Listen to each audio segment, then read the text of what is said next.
تو صحابہ کیا کرتے تھے؟ کیا نعوذ باللہ من ذالک، صحابہ کی صفحات کیا تھی؟ صحابہ کی صفحات کیا تھی؟ بلکہ حضرت دہیہ کلبی جب نجاشی کے پاس پہنچے حضور کا خط لے کر، تو اس نے کہا کہ آپ کے نبی کو جب ہجرت کے لیے جانا پڑا تو آپ کے نبی نے ان کے خلاف دعائے جلال کیوں نہیں کی مشرکین مکہ کے خلاف؟ ویسے تو لوگ بد دعا کہتے ہیں، ہمارے بزرگوں نے کہا کہ حضور کی جو ہے نا اس کو دعائے جلال کہتے ہیں۔ کہا حضور نے دعائے جلال کیوں نہیں کی ان کے خلاف؟ جب وہ مکہ مکرمہ سے ہجرت فرما رہے تھے تو مشرکین کے خلاف، تو صحابی نے جواب دیا، آپ نے فرمایا جدو عیسیٰ علیہ السلام نو پھانسی چاڑ رہے سن تو انہاں کیوں نہیں بد دعا کی؟ تو وہ اگو کمن لگ پیا، کہنے لگا تو آپوں بھی کریم ہے تے جنہاں تینوں بھیجا انہاں دا تو جواب ہی کوئی نہیں۔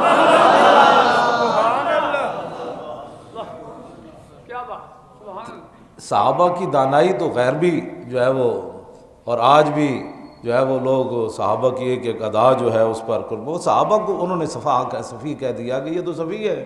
اب صحابہ کی صفات کیا تھی؟ یہ جو لوگ ہوتے ہیں نا اپنے عشق رسول بتانا جن کو پڑتا ہے، بتانے کی ضرورت ہی نہیں ہے۔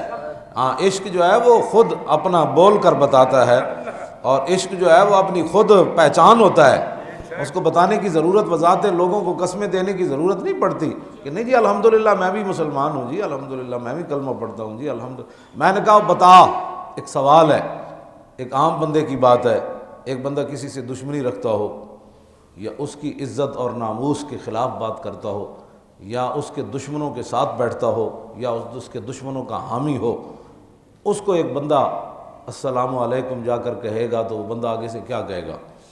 ظاہر ہے اس کے سلام کا جواب نہیں دے گا۔ تو میں نے کہا بتا، تو کہتا ہے میں مسلمان ہوں، جب تو نماز میں السلام علیکہ ایھا النبی کہتا ہے اور دل تیرے غیروں کے ساتھ کھٹکتے ہیں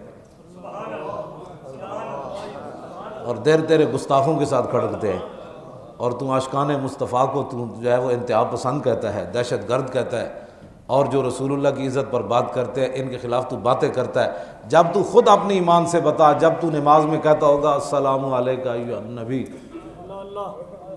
تو پھر حضور تجھے کیا جواب دیتے ہوں گے؟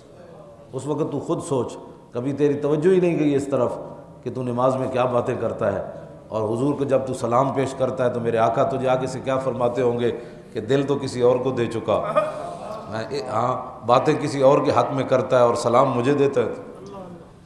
اس واسطے مسلمان کو کبھی بھی اپنی ایمان کی وضاحت کی ضرورت نہیں ہوتی، مسلمان کو دیکھ کر تو غیر بھی کانپتے ہیں، غیر کانپتے ہیں مسلمانوں کو دیکھ کر کہ اتنا او ہو یہ تو پاگل ہے۔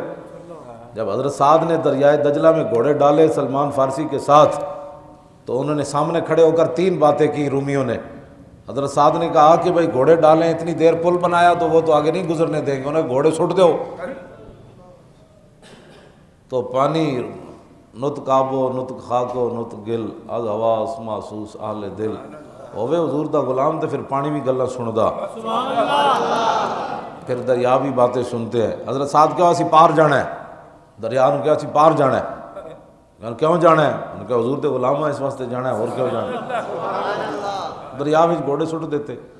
اگو پھر آواز انہوں نے 6 لفظ انہوں نے بولے، اگو وہ جڑے کھڑے سن بڑیاں بڑیاں فوجاں لے کے، انہوں نے کہا دیوانن دیوانن دیوانن مجانین مجانین مجانین، انہوں نے کہا تے پاگل نہیں تے جلے نہیں تے دیوانے آ گئے، نسو یہ تے جلے آ گئے، انہوں نے کہا تے جلے آ گئے۔ تو جب حضور کی محبت ہو تو پھر اس وقت وضاحت نہیں کرنی پڑتی، بلکہ سامنے والا دیکھ کر کہتا ہے تے جلے آ گئے، ہاں یہ تے پاگل آ گئے، وہ بچو ہے نہ کو یہ تے جلے آ گئے۔ الحمدللہ وہاں کہنے سے کہ الحمدللہ میں بھی مسلمان ہوں، ایسی باتیں نہیں ہیں۔